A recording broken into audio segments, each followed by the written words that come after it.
First though, I want to mention the Big Bend Model Railroad Train Show coming up. Big Bend Model Railroad Association is the name of our train club, centered in Leon County, Florida. That's where Tallahassee, our state capital, is. The show is June 25th and 26th, 9 a.m. to 5 p.m. Children 12 and under free, adults $10. I guess if you're over 12, you're considered to be an adult, but that's what they've got here. At any rate, it's a great show. 130 vendor tables. Now, right in front of me is my lift out section. And the way I was able to do this without cutting track is I used the adapter track that Lionel made to go from fast track to regular tubular track. I was able to work that out so that there's no pins. It just falls down here, but I have stranded wire that runs to take the power to these tracks, which means when I lift it up and down, since it's stranded, the wire tends not to break. If it was solid core, it probably would. In front of me here, I have what I got out of a junk box and restored. It's one of these little flat cars with a crane on it. And what I like to do is take these fishing sinkers and paint them and use them to control the boom on the crane so they don't shift all around. I also have a little crane from my junkyard. It's a dinky toy. You might want to find one for your junkyard if you decide to make a junkyard. Another tip I have, sometimes you have some Lionel freight cars with the Scout couplers on them. And those couplers do not like to attach to the regular knuckle couplers. Now there's various solutions people have. Sometimes they modify or grind or something the couplers, but I don't do that. What I have is this restored tender, which was a rusty tender. On this truck right here, it has the Scout coupler, and on this side it has the modern style coupler. And of course you can turn, it's a little tight fit, but you can turn this truck around if you want to use the Scout coupler, or leave it like this if you don't. So that's a simple and elegant solution to that problem. Here I have one of these auto carriers. It had those plastic things that held the trucks on. As a consequence, it wobbled like crazy. This one is as steady as a rock because I use number 6 screws with lock nuts on them, and that solved that problem.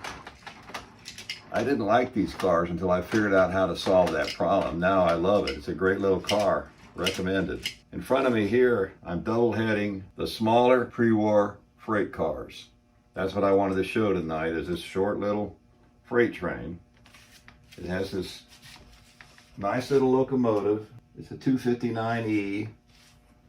It has lit up marker lights and a headlight.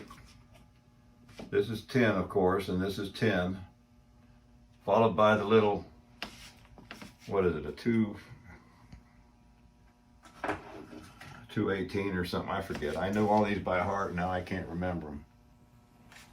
And my decal's gotten bad on that side too. It's a 248. Painted correct Lionel orange colors. I restored it myself. These have the latch couplers which will go with the knuckle couplers. And in a previous video I mentioned that these, well, they're not knuckle couplers. That's not what they call them. But I mentioned that they came in different heights, unfortunately. I have a nice car around here somewhere, which I misplaced, which has the lower height and it doesn't want to join with these. So we won't worry about that one. We'll just show you how these go.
what I mean about coupler heights.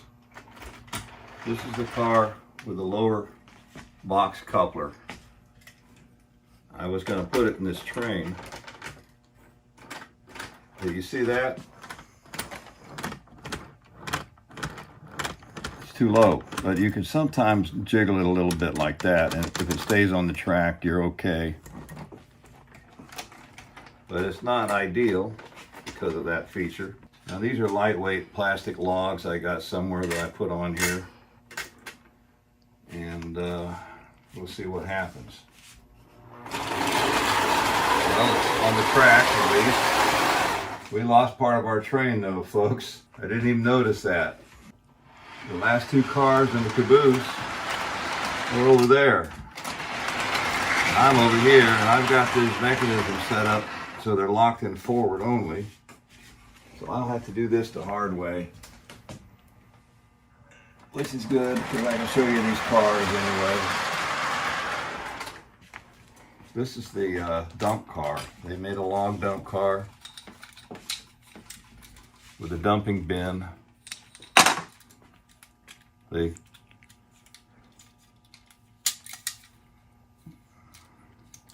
sliding shoes for the current pickup. This is a really nice caboose. It has the later stamped Lionel lines on it. Unfortunately, it's not illuminated. And these couplers are, while they'll automatically connect, they're not electromagnetic, so they don't automatically disconnect. You lift the box part up. See that? You lift it up to uncouple it. It's easy enough done.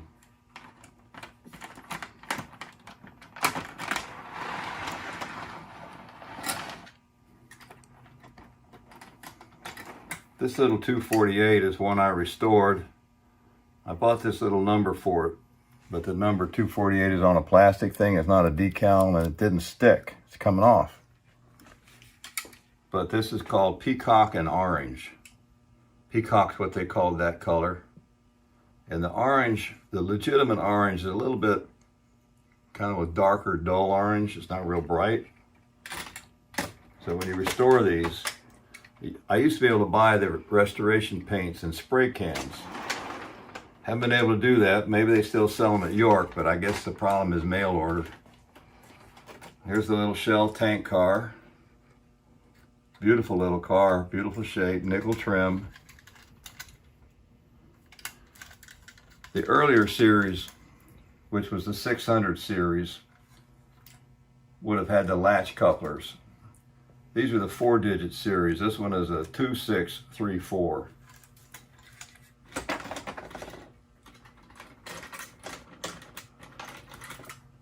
The caboose was a 2657. Now this one here with the lower style box coupler doesn't have a number on it except on the bottom. 2651. Made by the Lionel Corporation, New York. I said that they don't have automatic couplers, but I think I'm wrong, folks. I think the magnet is hidden in here because it's got the power pickup and it's a flat car. It doesn't dump, so it must be automatic. Here's the nice little searchlight car, which is one of my favorites. The number, once again, is on the bottom. Number 2620. And you can see the center rail pickup here for the searchlight. This pickup works off the uncoupling track and gives it the current to automatically uncouple. Here's another tank car. This is the little Sunoco oil. And it doesn't have, well it does, it's 2654. It's kind of a dull silver with nickel trim. Now the earlier Lionel freight cars, at least the 8-inch ones, I think the 6-inch ones also had brass trim, which is really beautiful. This is all nickel trim here, with the brake wheels at each end, except for the tank cars. I really do like these little cars. They're not that expensive to collect. And if you find them at train shows and things, you might think about adding them to your collection. The little locomotive has the latch coupler. There's no number on my tender. It has the brass trim. Like I say, it's earlier with the latch coupler. It says Lionel lines on the side with a simulated coal load on the top. That's what it looks like from the fireman's end. And the little locomotive, here's the drawbar. It drops in the hole, wrong tender, drops in the drawbar hole like that. And it's got roller pickups, which is always nice. Recessed gears to help it go through the modern switches. It's a 242 wheel arrangement. Nickel trim, not brass, even though the coal car had brass trim. Simplified side rods, but it does have a connecting rod between the two drive wheels. Open spoke drive wheels, except on the geared side, the gear blocks the view looking through. Very inexpensive locomotive. These 259s, this is the E, which means it has the automatic reverse unit. I don't know, they tend to run under $100 at train shows. They came in gray, as I recall, and also black. Mine happens to be the black version. I like the colorful L on the side of the cab too. For a little bit of money, you can actually have a pre-war train to run.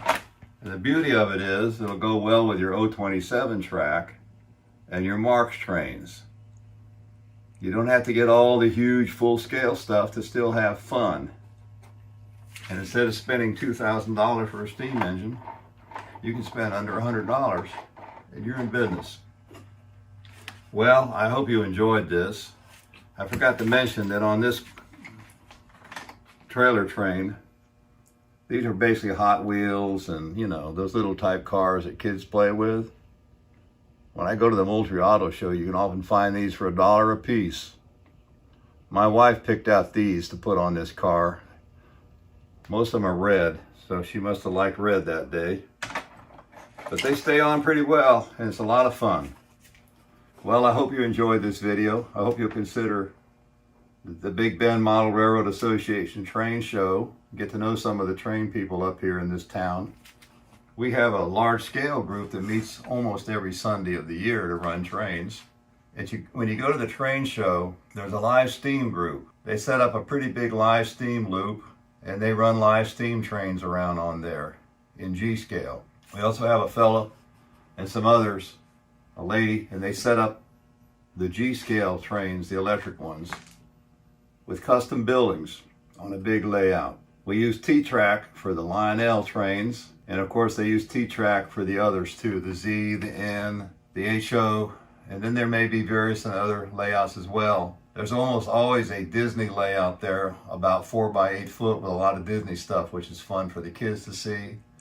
There's another layout that we set up featuring Thomas the Tank trains for the kids to run, and often they have an HO switching layout. And sometimes they help Boy Scouts get their railroad badge. So that's a public service they do. So you might look into the train show. There's a website and all that. Just remember, Big Bend Model Railroad Association. Big Bend, because we live in the Big Bend part of the Florida Panhandle. And the train, the passenger train that came through our area was the Gulf Wind, by the way. And there's a Gulf Wind chapter of the National Railroad Historical Society that has the Lloyd Train Depot, which is a small train depot about 17 or so miles out of Tallahassee. I think it's possibly the oldest train depot in the state of Florida. I'm not sure about that, but it's very old and very historic. And they have their own activities, and they usually set up a table at the train show as well.